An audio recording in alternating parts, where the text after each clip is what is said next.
មានសត្រូវអាប់មើប្រៃចូលរត់ងើ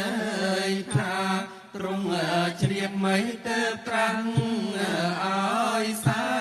ណាងយាងអង្គបនត្រាប្រញាប់មើយថ្មី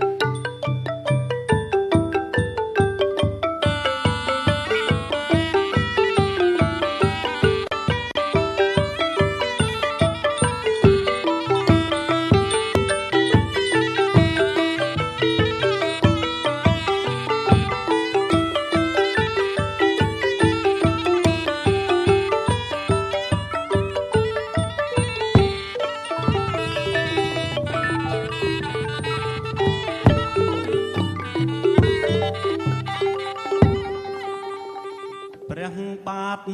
វងអាទិច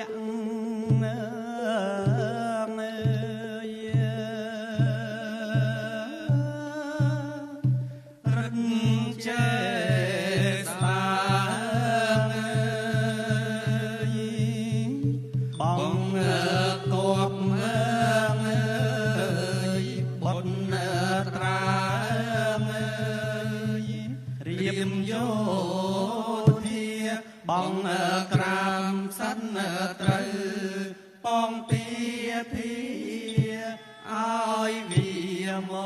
រណាទើបផុតភ័យព្រះសុធនតទូលព្រះអង្គកា